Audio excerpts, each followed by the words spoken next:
If, as the poet said, the moon is a ghost sun, then surely the sea is a ghost sky. A man is a ghost woman. The white pebbles on the shore are ghost clouds. A darting swallow, the ghost heart of a lover. And the summer sweet song of the cicada, a ghost poem.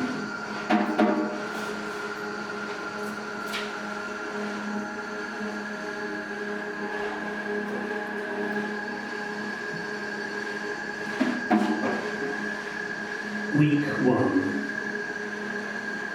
A shimmer of sound I can almost stand on carries me like a surfboard to the far shore.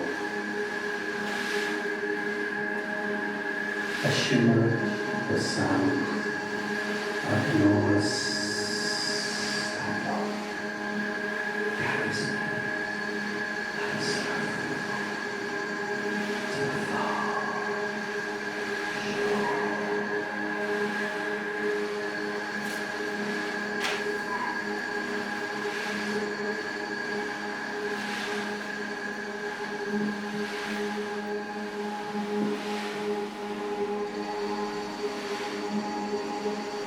Week 2. Oscillation, oscillation, oscillation. Lawn sprinklers, whispered conversations through open windows, the pylon hum, the static electricity, panting dogs at the poolside, a car alarm in a distant street. Ticker-tape printouts of jagged lifelines. Helicopter blades, motorboat rotors, ceiling fans, wind turbines, aircon, coffee grinders, chainsaws and power tools. A gas flame puttering out. Mariachi.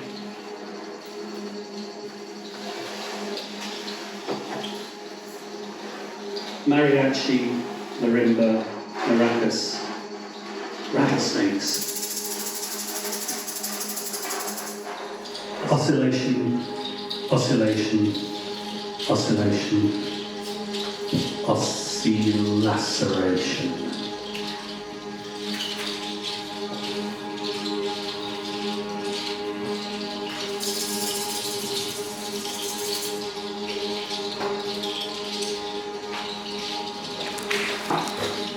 Week 3. Papillon de nuit. Butterfly, moth. Here in France, the distinction is temporal rather than entomological. These early morning night butterflies rotivate, puttering around my head. In my path, I find a drowsy cicada. I bend down to rescue him from tractor wheels, and I'm struck for a moment by his rusty underwings.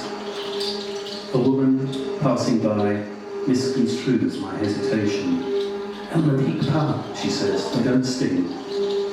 And she scoops the creature up and into the grassy verge. She tells me how her brother used to push a stick into a cicada's anus and throw it into the air to watch it come helicoptering down. Lepidoptera, helicoptera, lepidoptera, helicoptera, lepidoptera, helicoptera. Whereas I, she says, know that if you turn the cicada over in your hand and gently stroke its stomach, it will sing for you. When she's gone, I lift the cicada from its roadside refuge and try to turn it over in my hand. It resists my efforts, clinging desperately to my fingers with all the genetic mistrust it can muster. "I'm not her brother," I tell it. "Neither are you mine," it replies.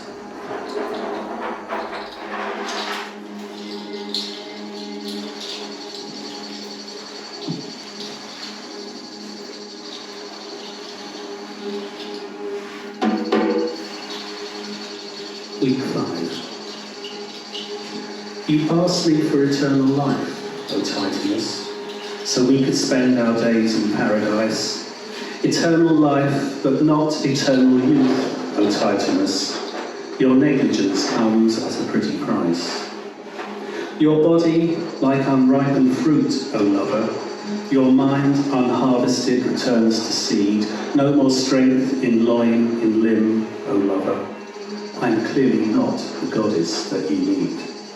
You should always read the small print, my poor boy. A goddess's gifts once given can't be returned. I'll turn you into an insect, oh my poor boy. Nothing is refunded, if not earned. Harbinger of summer, O immortal, your song laments your woes in every breath, till drowsy harvest takes you, O immortal. Winter sleep, no substitute for death. Immortalized by poets, O cicada, death beckons, death entices, death deceives. Exoskeleton drops from you, O cicada, crackles underfoot like autumn leaves.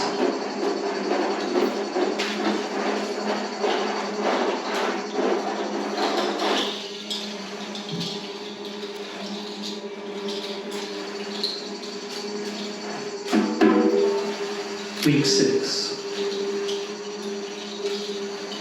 Every sickly summer evening, it's the same.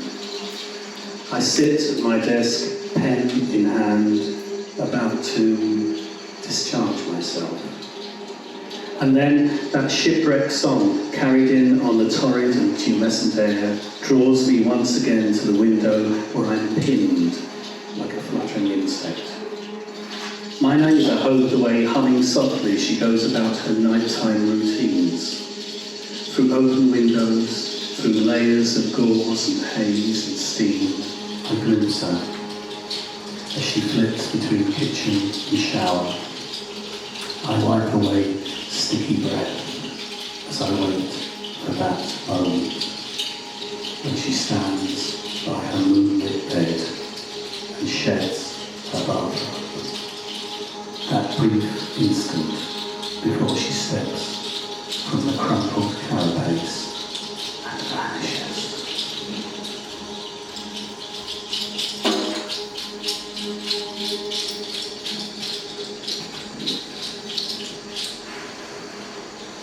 Week 7. Scene from a film we've seen countless times before. We're in the city centre cafe, glaring sun outside. Inside it's cool and quiet. People drinking coffee, pastis under the ceiling fans. Monsieur le Patron, red-cheeked, white aproned, black mustachioed, pauses in the act of cleaning wine glasses and raises his head. He walks to the door, half opens it, and stands on the threshold, hand on the door handle, ear cocked to the square outside. One by one, we look up from our newspapers, our books, and stand to gather behind him, peering out into that harsh and brutal light. And we listen, and we hear it, that unmistakable rhythmic crunch, the sound of approaching jackboots. Where had they been hiding all this time in this treeless cityscape, these fifth colonists?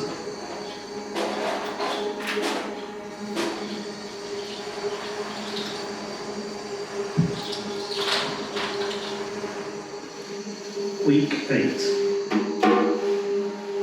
They're watching us, they're watching us. Consider the song of the cicada, rhythmically elusive. Consider the song of the cicada, too heavy for the air that carries it. Consider how it parts the air before it, how it refracts and repatterns it. Consider the song of the cicada. Consider how he uses his internal muscles to contract his exoskeletal membrane, how he then relaxes these membranes, how each contraction and each relaxation produces a click. How he vibrates these membranes rapidly so that the clicks become a continuous sound. How he uses his abdomen to resonate this sound. How he uses his trachea chambers to amplify the sound. consider the song of the cicada. At a concert in the square, shaded by plane trees, we listened to the musicians chase the cicada's song around the stage, trying to match that tympanic snap until they waited for the song to come down from the trees, growling, sniffing, circling, and finally joined them. When the oud player broke a string, I thought I saw a cicada alight on the neck of her instrument to sustain the note. They are watching us. They are watching us. They are listening to us. They are listening to us. They are listening to us. They are listening to us.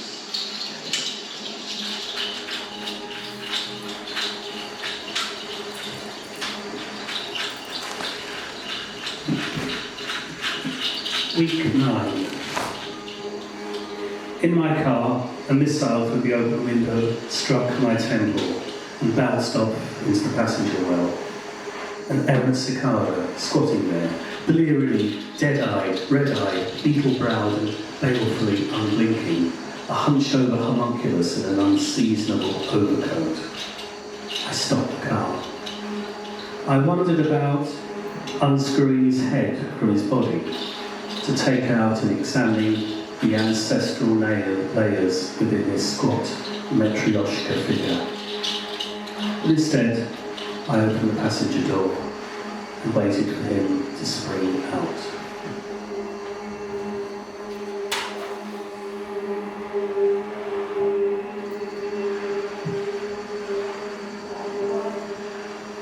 Week 10. Okay, she seems to be saying, but still not ready to go. A rolling death rattle between the in and out of her breathing, poised between two states, as I am poised between impatience and guilt. Her breath is syllabic now.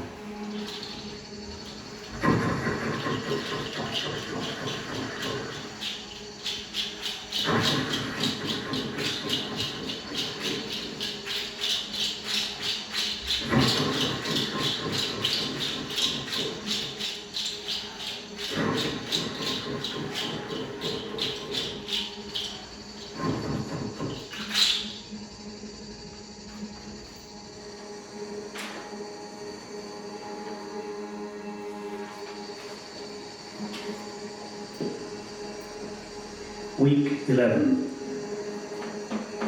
And they shall darken the face of the earth, and they shall eat of every tree which groweth for you out of the land, and of every herb which groweth for you out of the land.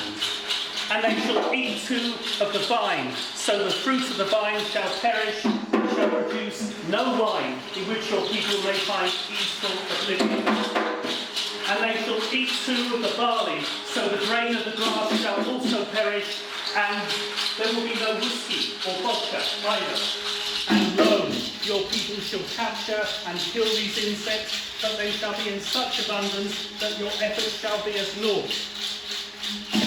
And even though your people shall, in revenge, batter them and deep fry them to eat them before the TV set with a mango salsa dipping sauce or mayonnaise, if that is their preference, these sacrifices and these burnt offerings shall not propitiate the gods, nor shall bring forgiveness for their sins. And lo, they shall descend upon your towns and your cities, upon your high streets and your suburbs, and, driven to madness with unfulfilled mating calls, they shall, in carnal frenzy, descend upon the wheels of the lawnmower and leaf blower, of hedge trimmers and hedge trimmers in your suburban estates. And they shall fall upon your high street coffee houses, and upon the baristas therein, and the grinders of Arabica, the foamers of milk. And they shall fill your out-of-town supermarkets, and swarm upon the humming freezer units, and shall consume all they find therein. and all your false gods, Nero and Costa, Wilco and Tesco, shall be powerless in their path.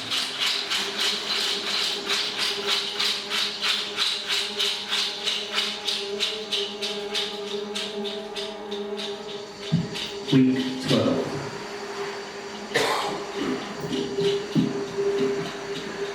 The siren call of the cicada can reach 120 decibels. Enough to make the human ear bleed. Enough to make distant dogs howl in pain. The call of the cicada attracts predators. When a predator approaches, the cicada will ventriloquize its call to divert the predator to a neighbour. Cicadas disable their own hearing mechanism to prevent damage to themselves. I stand in my kitchen, steak knife in hand, tip touching the tympanic membrane, tentatively circling the cochlea. When the ambulance came, I didn't hear the siren.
Week 13. I hear the sound of the first leaf of autumn falling.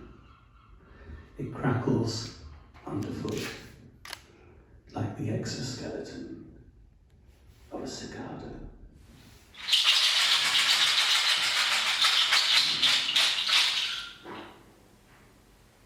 Thank you very much.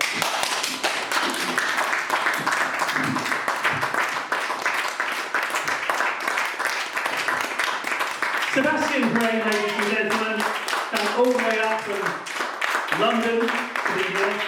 Thank you very much. Thank you to all of you for being here. And it's just a great start to. I hope it's a great start for me. I don't know about you. I'm happy. Don't care about you. And as they say in France, bon continuation, bon poésie. Thank you very much.